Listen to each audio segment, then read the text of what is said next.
Hey everyone, welcome to Wednesday's lesson of Dr. Bounder's science class. For this video, I just want to kind of walk you guys through what I'm expecting today, and I want to cover a little bit of some of the things of the content that's going to be in this lesson. As I talked about before, all of the lessons for my class are going to be not on Zoom, but rather just something you're going to click on and watch here. Of course, first thing you'll do as soon as you get on, click on modules, and what you'll see once this is posted is Wednesday's lesson. Here is the to-do list of what to do. First thing is watch the video. That's this video I'm recording now. It will be posted there shortly. But we are going to be doing a lot of work with this interactive rock cycle. It was the thing you guys did yesterday. We only did part of it yesterday. Our main focus yesterday was on the types of rocks. Let me kind of review some of the content real quick before I just have you jump in and tell you what to do. So first of all, the rock cycle starts with the three types of rocks that you guys covered yesterday: sedimentary, igneous, and metamorphic. Sedimentary rock, again, is where you get all these tiny little pebbles and grains of sand called sediments that usually get swept away by wind, by rivers. Rivers typically carry the sediment into a place where it starts to pool up, and you get this big old piles of sand and sediment. Over time, it can become compressed and turn to rock, and that becomes sedimentary rock. A lot of times it's in like layers where you get different types of sediments. This is where you get fossils, because if an animal dies and falls into a bed of sediment, and it can become part of the rock as it's pressed together, and eventually their bones are replaced by rock, and that's what a fossil is. So yeah, that's first type. Second, igneous rock is the type that's formed when lava and magma cools. Either it can explode and through a volcano when the lava spills out. When it cools, that's an igneous rock. Sometimes the magma can cool while it's underground, and that's another type of igneous. It's called an intrusive igneous rock. But then the third type is a metamorphic rock, which is where you have a sedimentary rock that gets buried by other types of rock over time. Because there's lots and lots of rocks on top of it, that creates a heck of a lot of weight, because there's lots of rocks on top of it. That leads to a lot of pressure, and over time that sedimentary rock, because of all that pressure and even heat due to the core of the earth, it begins to change. The rock does, and it changes into a new type of rock that we call metamorphic rock. I mean, the term metamorphic means to change, right? If an animal goes through a metamorphosis, it changes, like a caterpillar turning into a butterfly or something like that. So that's sort of the root of that word. But today what we're going to focus on is the processes that actually lead to these changes in rocks. All three of those types of rocks are related in that sedimentary rock becomes metamorphic rock, which becomes igneous rock, and the whole process keeps going over and over again. These are the five processes that lead to them. You know, heat and pressure is when a type of rock gets buried. It starts getting hot because the core of the earth is super hot. That can change the rock, as I mentioned earlier, into metamorphic. Melting and cooling are two different processes that are involved. If a rock gets too hot, around about 1,000 degrees Celsius, it'll melt. It turns into lava and magma. When it cools, you know, that can become an igneous rock. Any rock that's exposed to wind or rain or any of the elements can start to weather and erode. You know, you take a rock and little pieces of it break off. Those little pieces become sediment, and yeah, it can change that rock overall. And then finally, compacting and cementing is generally the process by which sedimentary rock is made, where you do get all those little fine grains pressed together and they form cement and they form a rock. So those are the processes you guys are going to learn about today in this little interactive video. Now, this lesson today, there's quite a bit more to it than what we've covered so far on Monday and Tuesday, but I don't think it's too overwhelming. This little graphic here is something that's part of the interactive rock cycle thing you guys are going to be taking a look at. What it does is there's a lot here, but it shows you the interactions between the three types of rock, igneous rock, sedimentary, and metamorphic, of how it leads to each other.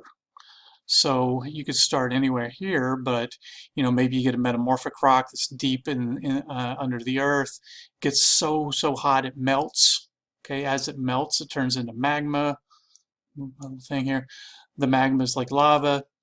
When it cools, it forms igneous rock. And anyway, I won't go through this whole thing, but basically all these types of rocks are related.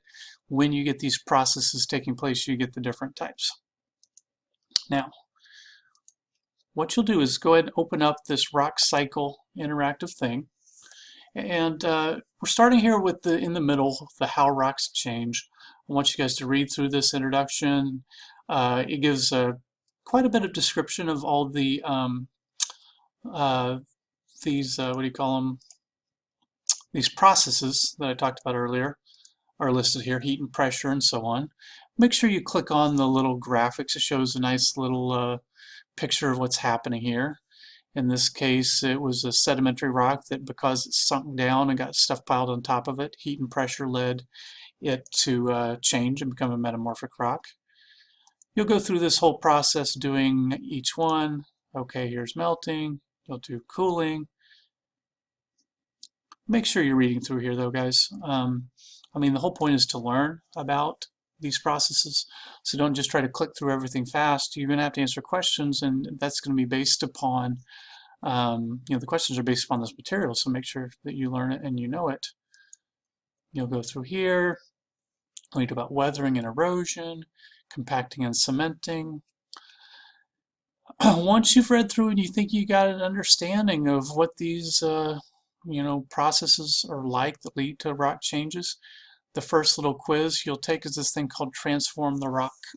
Okay, you'll go through here, you click begin. There's a whole bunch of, okay, you have to answer the questions. All right, we have sediment plus what equals conglomerate.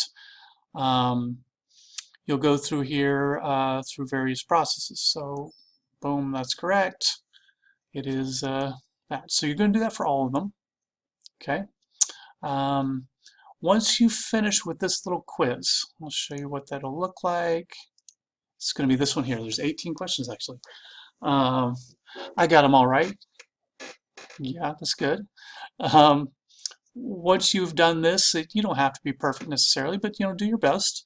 Go through here, and when you see, okay, I'm done, don't move on just yet. What I want you to do here is to take a screenshot of this, because if I go back to the lesson, one of the things you're going to have to do is take the rock cycle quiz. If I back up on my modules, you'll see not only is it the lesson, there's this rock style quiz. There's not much to this quiz. It's just a place where you can actually post your screenshots. So you'll see here, this first one is Transform the Rock quiz. You'll choose the file. That will be this screenshot of this one right here. Okay. Oh, sorry about that. Dogs were barking. I had to shut down the video and start over. So I'm going to pick off where I left off. So I was just talking about how you take that little quiz, the, where is it? This one, Transform the Rock.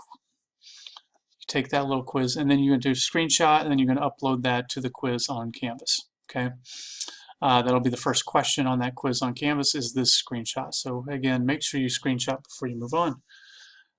So then once you got that, you finished, we'll move on to the next part where it says the rock cycle diagram. This shows you the diagram I had on the PowerPoint slide earlier, where we have these interactive processes of different types of rocks working together. We're just going to go through here. Click on done there, begin, and again it's another little quiz about the whole cycle. So you'll answer questions. Which rocks are affected by weathering and erosion? They change into which? Well, that would be sediment. You'll click that, go through there for all the questions. Once you're finished with that, and by the way guys, if at any point, let's say you do really terrible or something, you want to start over, you can restart these quizzes. You just go back like here, go back to the rock cycle diagram, start over again, and you can keep on taking them as many times as you want. But anyway, once you finish that, and it'll look something like this. So you're going to screenshot once you finished, and yeah, take that screenshot. You're going to take that screenshot and you're going to put it under question 2, the rock cycle diagram. You're going to upload the picture there. Okay. Question 3, of course, is for you to move on. So let me just say here, okay, I've finished. Next thing is test your skills is the next part. This part's just kind of a one final quiz from all the stuff we've been doing for the last 2 days, actually. So 15 questions, go through and answer those. When you finish, you're going to see something like this here. Hey, good job, you got them all right, good deal. And you're going to do what you did, previously in this lesson. You're going to take a screenshot. Okay, screenshot that, insert that into question 3, and that will be it for that quiz. That will be it for the interactive rock cycle little lesson for the day. But that's not quite everything. There's one more thing that I'm going to have you do today. I said earlier it's a little bit longer than previously. If you go back to the lesson, one more thing for you to do today, and that is this 4th part. Now, what I'm having you guys do is to read an article and take a little quiz from a website called Actively Learn. This is really, really similar to ReadWorks. Not quite as many questions, I think, but similar to it, where you log in there, you read a little article, and then you answer a few questions. Now, the first time you do it, of course, you're going to have to sign up. You'll just click on that link, okay? And it's going to ask you, hey, who are you? And you're going to say, I need to create an account. It'll say, are you a teacher or a student? You'll say, hey, I'm a student. You'll log in with your Google, the little Google button, okay? It'll automatically, kind of like ReadWorks did, it'll bring up your information, it'll log you in. Now, it will ask you, well, what's your code for your teacher? You're going to enter that right there, TZQQ8, that's it, okay? So enter that, and then what should happen is it'll pop the article up, you'll read through it, answer the questions, and similar to ReadWorks, you'll put submit, and that will be it, okay? So that's it for the day. Quite a bit going on here, I guess, more than I've done. But if you guys have any questions at all about this, reach out to me, text me, message me. I will have office hours again tomorrow from noon to 1. And again, what those are for is nothing specific. But if you want to pop in to ask a question or hang out with me or other students, then yeah, do that. Otherwise, I hope you guys have a great day, and I'll talk to you soon. Bye.